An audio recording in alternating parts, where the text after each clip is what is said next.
Ladies and gentlemen, Brandy J's podcast, A Voice to Be Reckoned With, would like to thank you for making the right choice in choosing a podcast that moves a nation. And now, here she is in 5, 4, 3, 2, 1.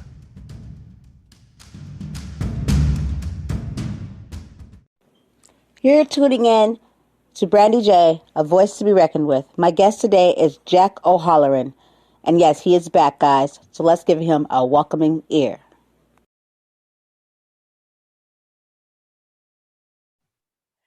Hey, everybody. Welcome to my show. So excited I have back with us today the great Jack Holleran. Jack, how are you doing? I'm well, thank you. How are you? I am so well. I'm so blessed and so happy to have you here.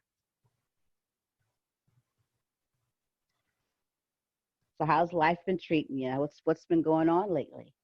Well, we're just, working on these things like Zoom and Skype and telephones until this dilemma passes us by and we can go back to work again. You're not allowed out of our houses now. No, yeah. It's getting like crazy. They just passed the thing out here in California that you can't go in any store without mask and gloves, and yep, that's it true. won't let you in if you don't have the proper stuff on. The fear that they're putting in people to me is just outlandish. I just don't. It is. I get a little bit irked at some of the stuff that they're doing, because to shut everything down just because of a virus and let it get out of control like this is ridiculous. Mm-hmm. So they're forcing people to use communications like we're doing right now. It's amazing how many things are on Zoom now and school Skype and everything.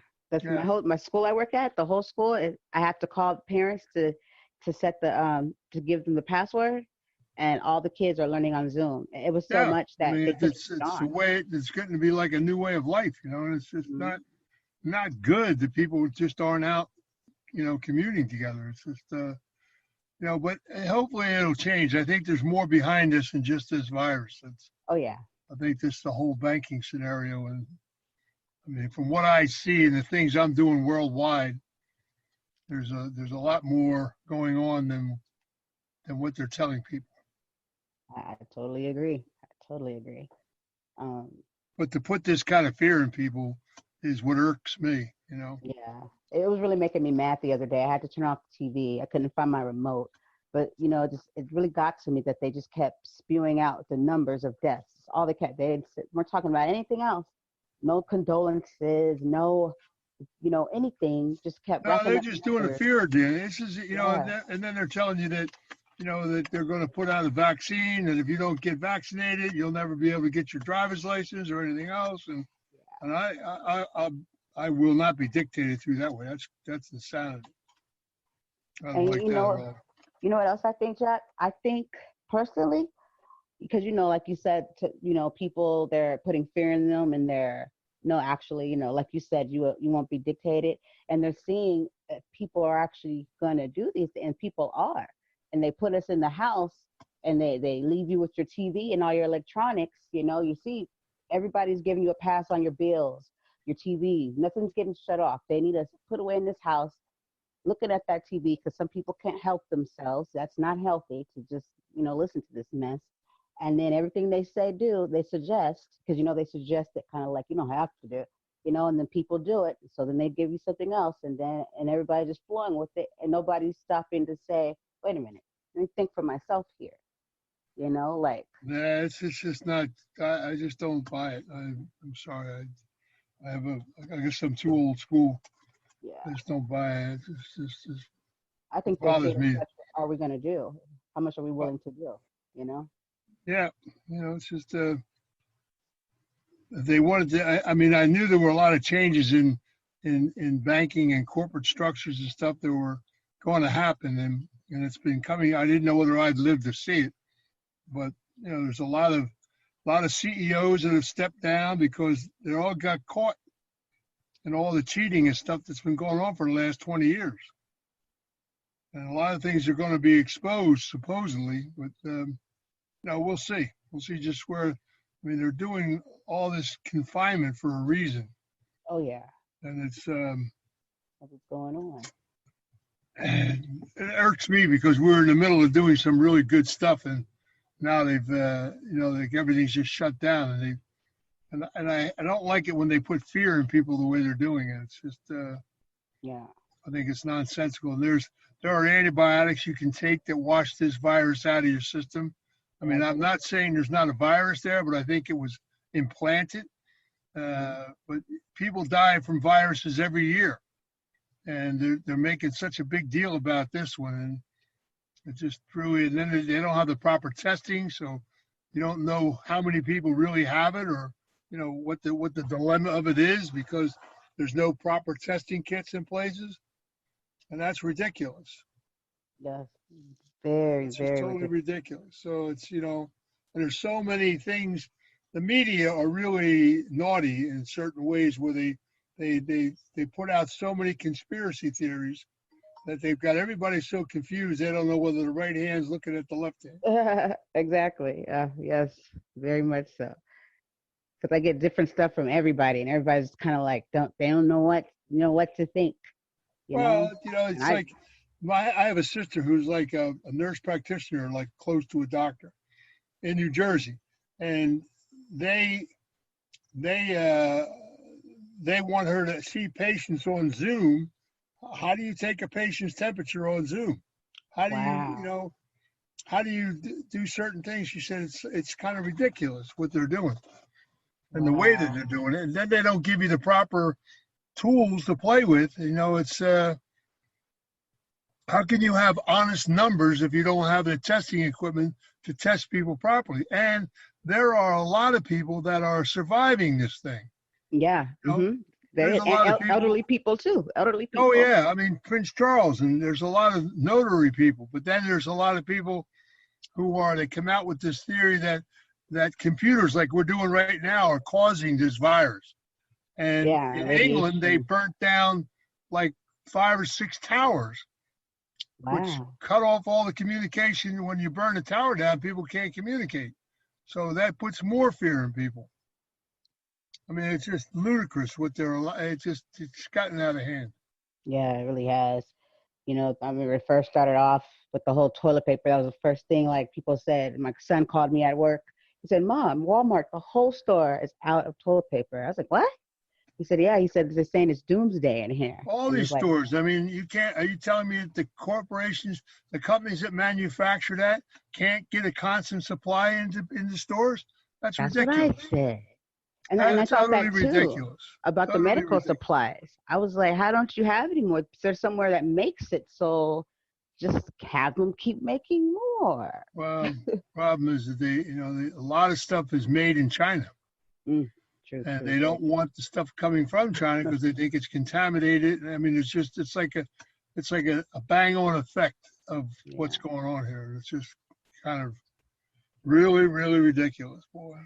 I seen something pop up on my media screen today saying that there was misunder communication that it wasn't coming. Whoever came, I forgot the man's name, older man. He came from I don't know, China or Europe, but they said that it came from Europe and not China. And I No, it just, actually came from China. yeah, It leaked out of the laboratory in Wuhan, and that's a fact. And it did do that, and whether they did it purposely or whatever, but the fact that they didn't jump on this and do something about it immediately, and now they're saying it's going to take X amount of time to get a vaccine and all this other shit. I mean, to me, it's just a big pharma has too hmm much to say here. yeah, it is. It really is. My friend, he had a recording. The series like Alexa and the series app. Yeah. And he decided to ask Siri. He said, "Siri, what is COVID-19?" Siri said, "COVID-19 is a bio something put out by the government to to basically it was purposely done and something they wanted to try something and it got out of control." She said it just like that. She said, "And it got out of control." Now, who in the world programmed her to say that?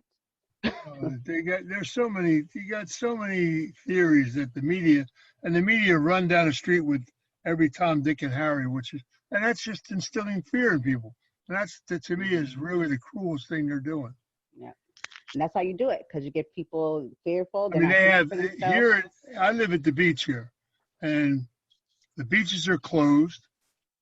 On the side of the street that the beach is at, you can't walk on that pavement, yet you can walk on the pavement across the street from it. Wow. That makes no sense. The things that they're doing is just, they're just confining people, and it's just not, it's just not good, not healthy.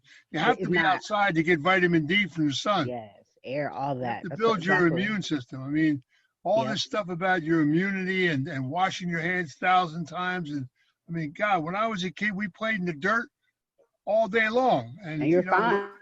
It built your immunity system, gave you, combatants in your immune system. Exactly. They have people so afraid of touching a grain of dirt that it's kind of ludicrous. Mm-hmm. How do you build up an antibody against your immune system if you don't, mingle with nature? Exactly. That's what I said. I said all these centuries, all these years, you know what I mean? Just like a few weeks ago, like a month ago, you know what I mean? And I work with kids, and those guys, they're not very sanitary, and well, when you're a kid, kids are playing in the street, they're playing here, they're playing there. You're touching dirt. I mean, it's just part of human nature. Exactly. And build up some kind of defense. Yeah. It's just I don't know. I just don't like what I see. Me neither. Don't like what I see at all. I'm just waiting to see what the bottom line is going to be here. Yeah, me too. I deal in high financing, and we're putting projects together that require large banking situations, and I'm watching how the banking is changing, and I think that's a lot to do with behind what's going on. So. We'll see. It's time will tell all things. Yeah, very true. Very true. Very true. It's very disturbing, because a lot of people are going to fall for it, and it's like, I don't know. Well, it's like education on teaching kids on Zoom. I mean, that's all well and good, and yes, kids can learn, but you still have to intermingle with people to learn people skills. Yeah, that's one of the problems with teenagers today. Mm-hmm. Everything is texting. They're texting. They don't see people face to face. Yep, exactly. When I was raised as a child, you met people head on, face to face. How do you learn about people if you don't interface with them? Yeah, or you learn by playing a game on a computer and allowing someone to build whatever fantasy about themselves that they want to build. Exactly. That's not good. I don't buy that. I did a podcast the other day about, because when I was at school, I also did safety on the playground, and I focused around the social skills and getting along and how to interact and how to deal with your own solve your own problems, and all that stuff was very important. So now they're in the house, and so I try to help the parents, and I do podcasts, things they can do with them, and then also that part that they're not getting, but not socializing with their peers anymore, and how important recess and those breaks and all that is, so they can build those social skills, which they were already having a problem with anyway. So now this right here just, so. Well, I mean, it's just like, how do you embrace or hug somebody on a computer? Yeah. Well, according to the Dr. I can't remember his name, started with an F. He just I just saw his the post on the news today. He said that from now on we should get rid of this one thing that we do. And he said you should not shake people's hands anymore. And then Trump said that he thought shaking hands has always been barbaric, and that he doesn't really stand for it. He doesn't shake hands. He's a phobia, like a phobia, like he doesn't like shaking people's hands. And he said that they were talking about getting rid of that. I was like, how do you get rid of shaking hands? I've been shaking hands with people for years, and I didn't see my skin fall off. But how do you get rid of that? So you're telling me you're going to put something in place where you do not shake hands anymore? Because they said that shaking hands came from back somewhere in war, some war, where that's how you showed the other person that you didn't have a weapon or something. Okay, great.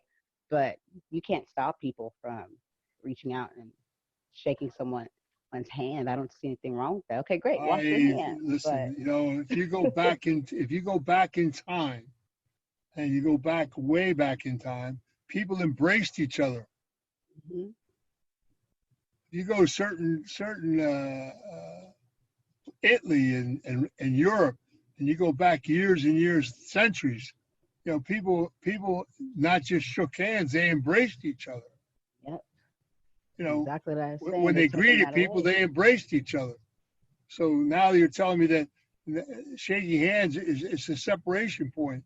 Yeah, it is. And if you're taking that away, how do you communicate with people? I mean, it just doesn't make sense to me. If you want to show your support to the nation during this time of the coronavirus, well, then Anchor is a great way to do that. Using the creation tools that allow you to record and edit from your phone and computer is very easy to do. Anchor will distribute your podcast and you'll be heard on Spotify, Google Cast, so many different platforms. You don't have to do a thing. Anchor will do that for you. Speaking for what you stand for. Use your podcast to let the nation know that your support is there and that you care.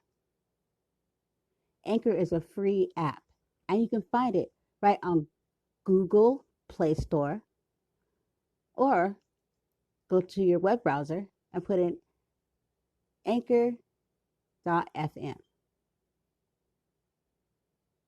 Your podcast can make a difference right here in Anchor, and it's free. So don't forget, Anchor. Go and download it now. It doesn't. It doesn't. And when I have to go to the stores and I see how people are, and everybody's kind of like walking around like they're scared of each other and barely want to speak. Well, I mean, what am I going to do? Kiss you on the computer? How do you enjoy with people? It just doesn't make any sense. With the fear they're putting out, they have people not even wanting to anyway. People scurry to move out of the way, or they, you know what I mean? But it's part of your DNA functions on a certain level. Yeah. Your wholeness as a person.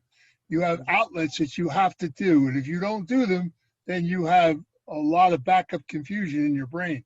Yeah. Because the anatomy is not made that way. Yeah. And it's kind of ridiculous. You can't force people into confinement, right, and not interfacing with people. There's a cycle in your life that you have to complete, and if you don't complete it, then there's problems, and people already have problems because they don't exert themselves wholly the way as a whole individual. Yeah. They're shutting themselves down in certain areas. Well, that just blocks you all up and just gets you. You can't do everything by a computer. It seems like that's what they're trying to do, and it's just not natural. It's not. Not a good idea. I just don't. People being Ain't stuck up in nothing the like house. the real. There's an old saying. There's nothing like the real thing, baby. Yeah, a song. Yeah, yeah. And people just stuck in the house. That'll drive somebody crazy after a while. And there's some people that shouldn't be stuck in the house. You have.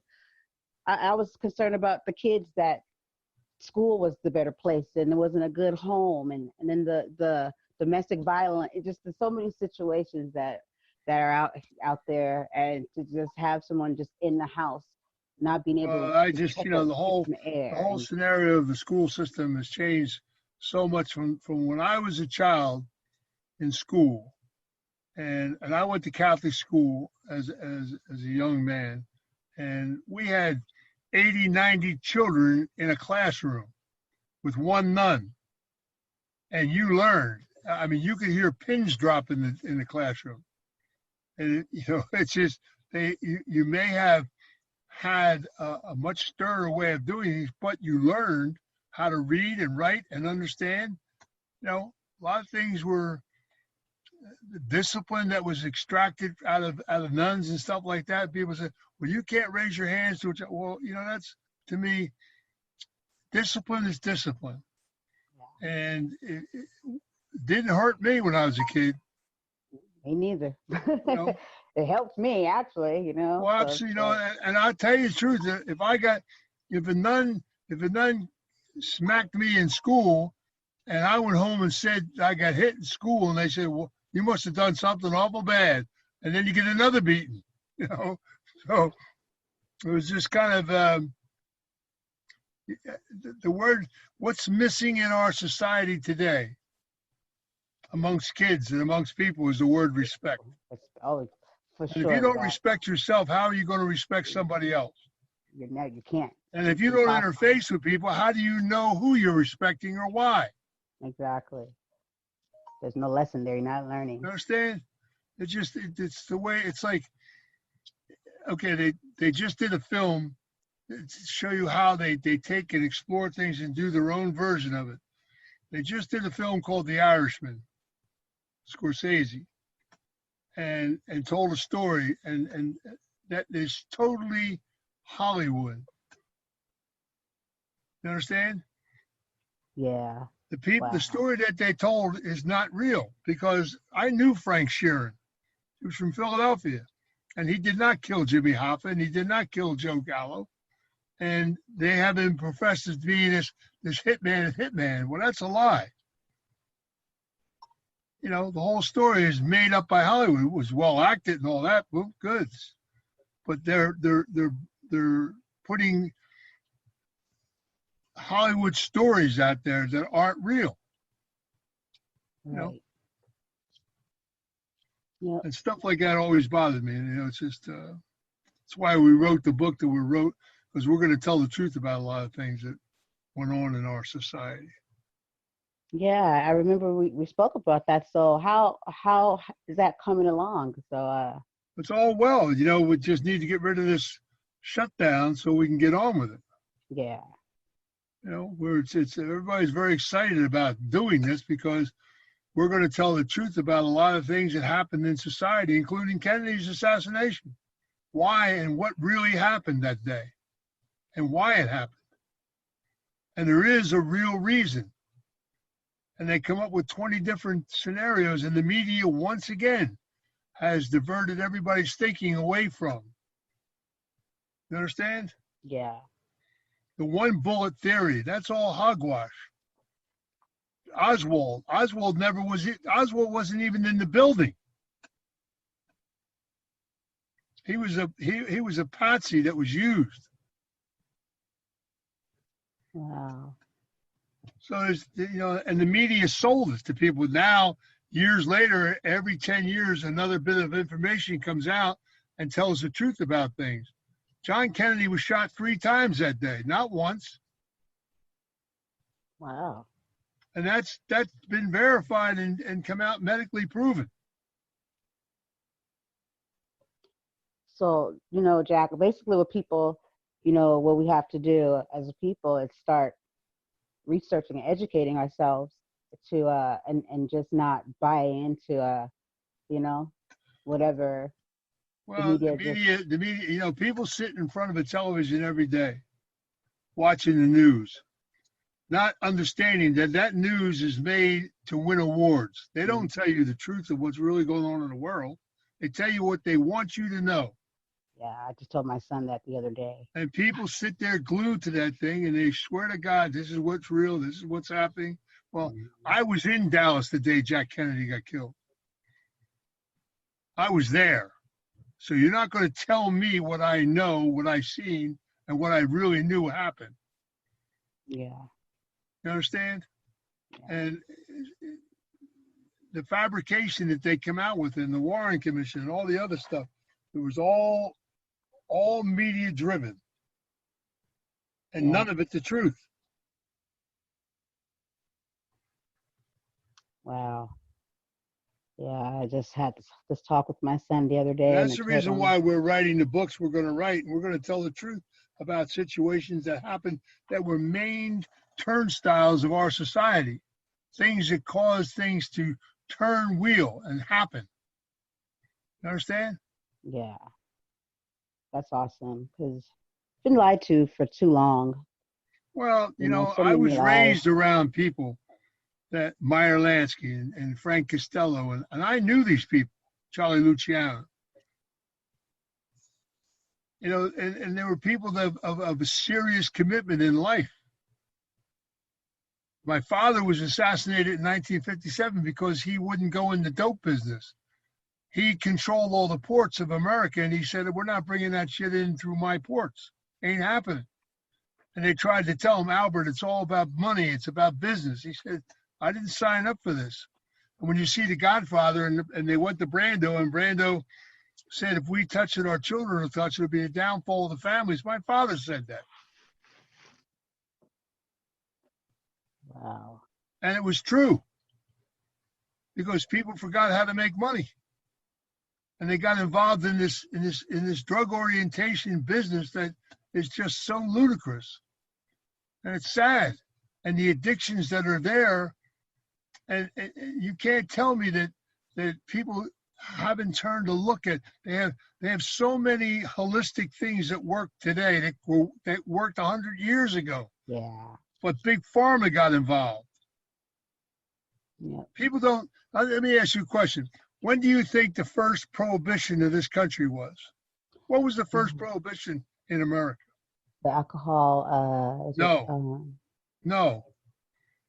Look up. You're a teacher at school, right? Yes. Okay. Look up go on your computer and look up the Harrison Act. Harrison Act. The Harrison Act was in 1914. And what the Harrison Act was about, and there were congressmen and senators that were against it big time, but it got pushed through. What the Harrison Act did, it gave Big Pharma a right to control drugs. Before the Harrison Act, you could buy marijuana across the counter in a store, and there was no problem with it. There was cocaine in Coca-Cola. Yeah, I heard that one before. You got to understand something, and this is so logical. People back in 1910 and 1920, and that era, when you got married, you stayed married. People had 8, 9, 10 children. Women were housewives. They're having all these children, and there's a lot of fatigue set in. So doctors, after the Harrison Act was put out, doctors had the right to write prescriptions that gave women speed to wake up in the day and Valium to go to sleep at night. Well, all those drugs were going into these people's bodies. And when you give birth, all that is in your blood, it's going into the blood of a new child. So they came out with a documentary in the early 70s called The Littlest Junkie. It was seen once. And what it was about were babies that were born in a hospital, and it was the New York hospital that brought this to light. Babies who were born, they were screaming, they were crying, no one could figure out what the problem was. And one bright doctor said, hold it, these children are going through withdrawal. Their bellies are cramping because they're going through a drug withdrawal. Wow. They only showed that documentary once on television. Wow. But it's a true story. If you're a mother and you're giving birth to a child, your blood goes through that child's body until it's born, does it not? Yep, very true. It keeps it alive, does it not? So if you're taking drugs in your body, that's in your blood. That blood's going into that child. So that child's being born with addictions. Yep. And a lot of that is and no one ever talks about that. Nope, surely doesn't. Everybody talked about the 60s and sex, drugs, and rock and roll, and how everybody was so susceptible to getting involved with smoking marijuana and all that. And there you go back in the 50s and 60s, and everybody was involved with marijuana. They went to jail and all this other stuff. Now it's the biggest money maker there is out there. Mm-hmm. How much hypocrisy is that? The only reason why they never legalized marijuana in years ago was because they couldn't find a way to tax it. Tax it, exactly. That's what I said. I said they would, if they could tax crack and cocaine and all that right now, they'd just find a medical reason. People could buy that too. But cannabis was always had, the marijuana the marijuana plant has health things that help people. Yeah, it does. A lot. The CB oils are a big cure-all for a lot of things. Now, you can grow industrial hemp that the flower doesn't have the THC in it. Yeah. It's just the pure oil. The pure oil. Understand? Yep. So and the Indians had this years ago. People grew this stuff years ago. Industrial hemp is going to be a new revolution for construction. It's harder than steel, better. It's just the attributes are so much better all the way across the board. Sure, and they just don't, they put it to the sideline because of the steel industry, the concrete industry, all these things that just, now society's going to change, to go through some great changes. But medically, what makes me laugh, I sit back and I see them saying, oh, marijuana stock, cannabis stock, and you're making so much money, blah, blah, blah, blah. 10 years ago, they were putting people in jail for it. Yep. Yes, they were. Now they're pushing them to grow it. I was like, yeah, you're putting them in jail because they're making money. What you don't understand is that the government's been growing that stuff for years, and the stuff that they grew, it was a much stronger strain than what was being grown naturally. As far as the hallucinogenics of it, getting stoned deal. The whole thing is such hypocrisy. It's amazing. Yeah. Jack, people don't look at that. They look right beyond it. I never bought the hype. How many guys are in jail today because of drug dealing, marijuana? Yeah. And that's just because the government couldn't make money off of it, so they put them away because they were making money. Now it's turned around the other way. Now they're going to get rid of, now the cigarette companies are buying all the marijuana distributors because they know smoking is going to be exposed totally as to how detrimental it is to your health. Yes, and that's what I was going to say. But do you know what the most damaging part of a cigarette is? Isn't it the filter part? The what? Is it the filter or the? No, it's the paper. The paper. You know what makes the paper? You know what makes the paper burn so hot and even? There's an element in the paper called arsenic. Oh dear. And that's why people get lung cancer and different things. You're putting arsenic in your body every time you smoke cigarette. Wow. And the reason that was never ever disclosed is because the biggest industry in America is the paper industry. Yeah.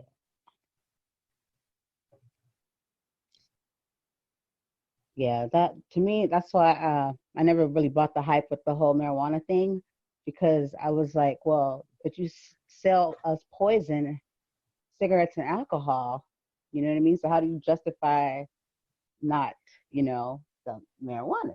But you'll sell people cigarettes that get cancer, alcohol, as people are, dying, becoming addicted. Listen, alcoholism is something that people are born with. You don't drink too many drinks to get it.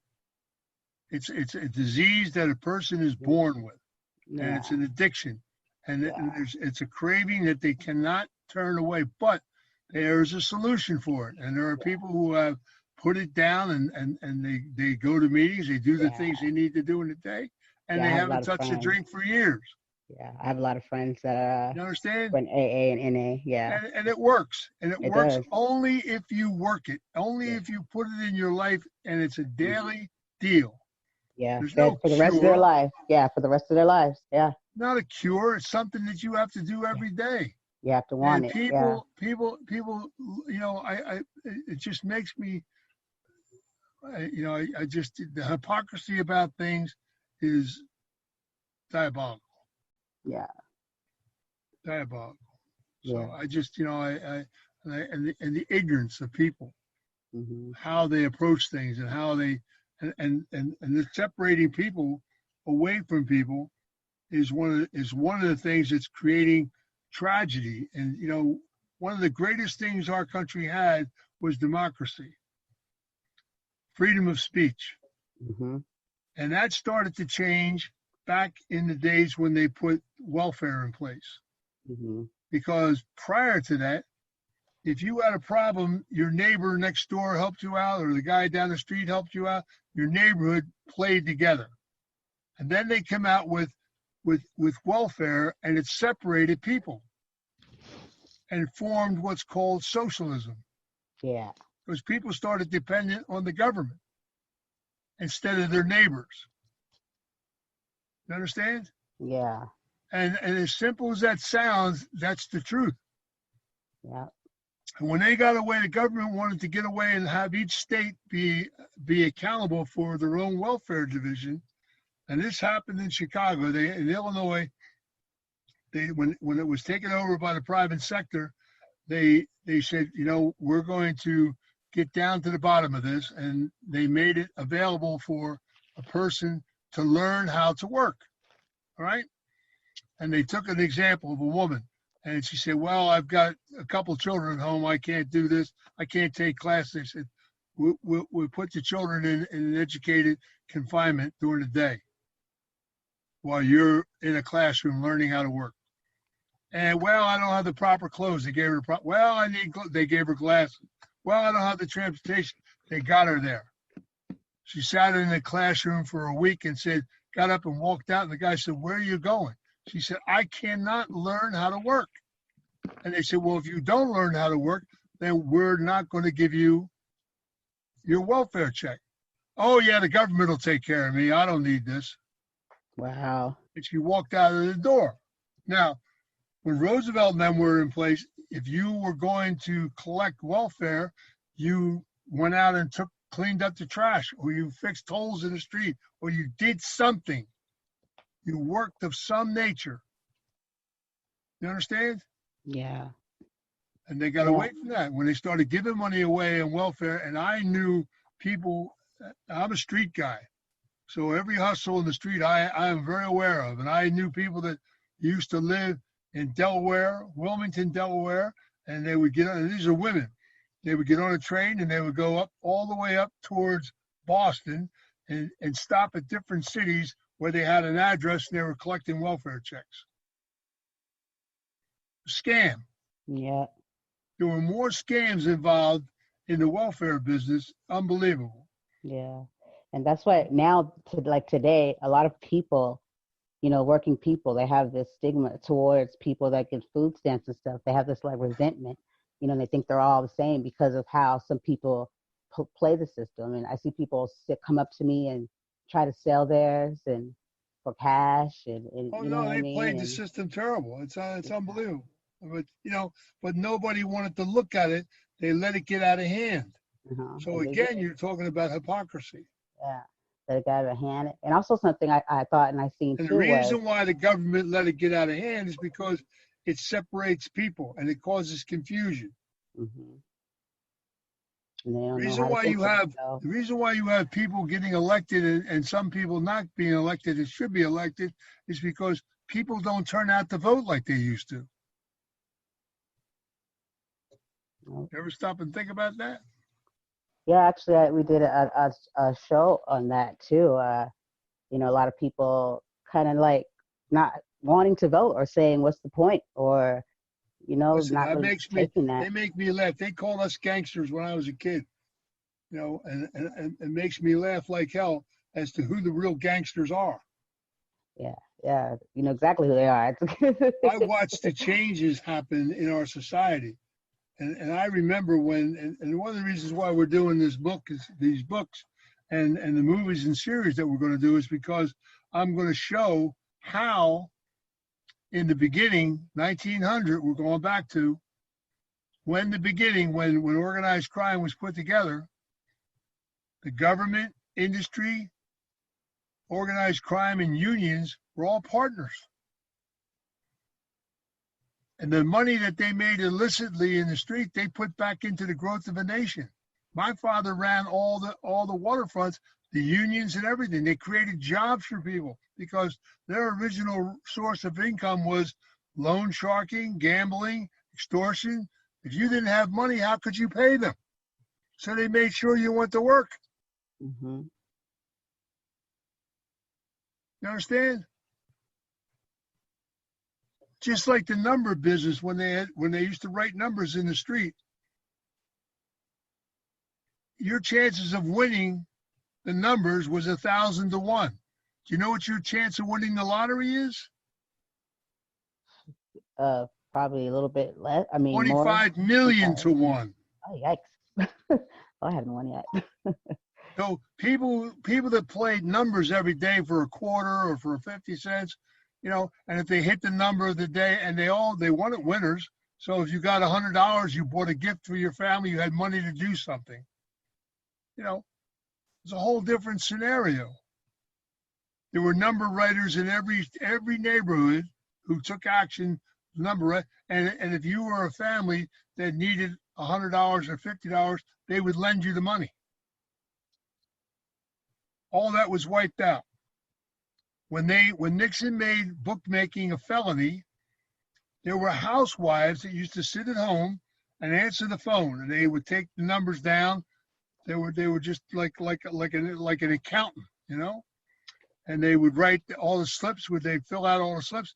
Somebody would come by and pick them up and take them into the bank, and that person got $150 a week. When they made it a felony, all that, and that $150 that lady spent in the neighborhood, the grocery store, buying clothes for their children, buying bicycles, putting things into the environment. Right.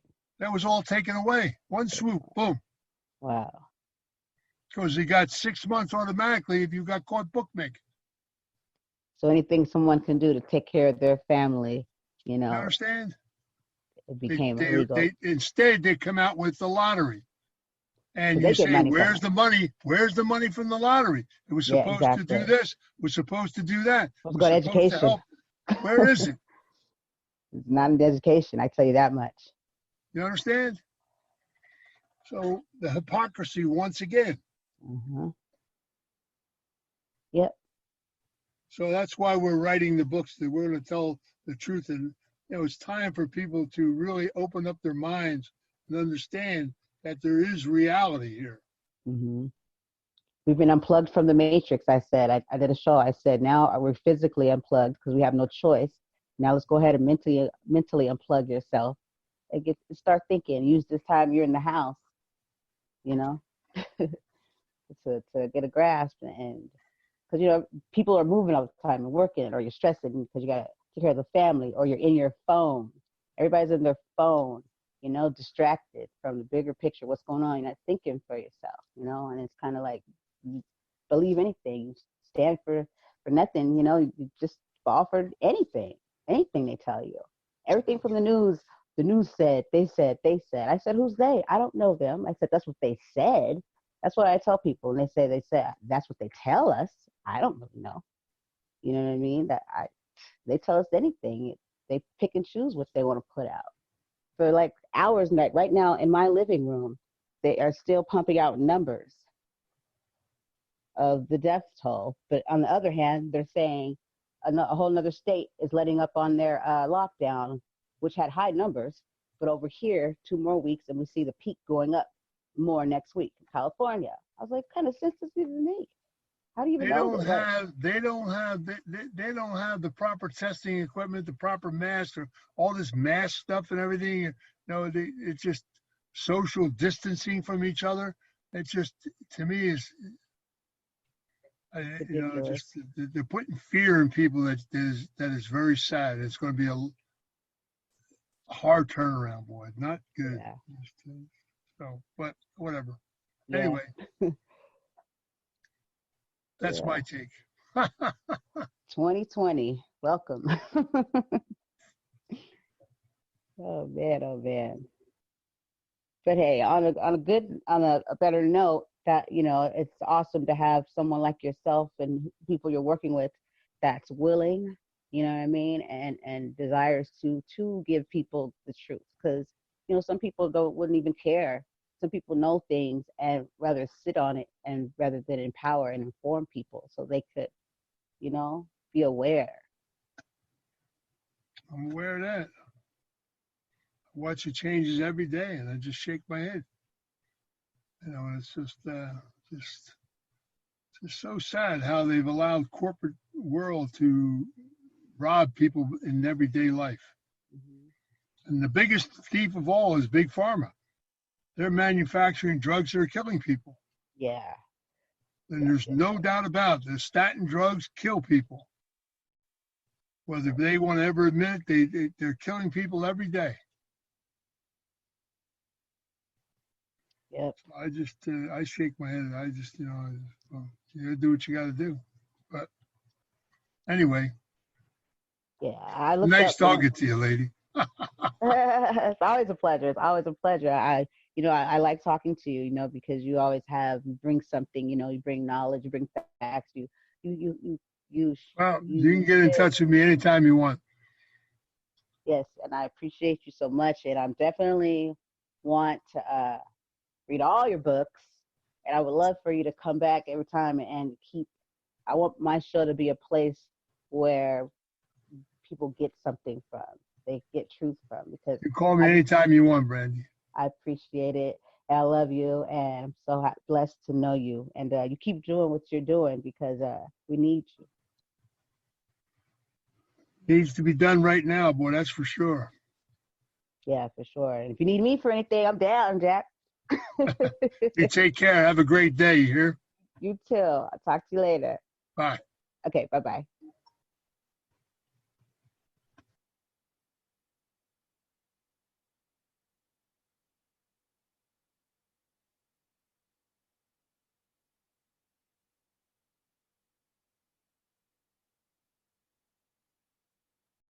Jocko Holleran, thank you so much for stopping by and spending time with us again. It's always a pleasure, and you're more than welcome back here.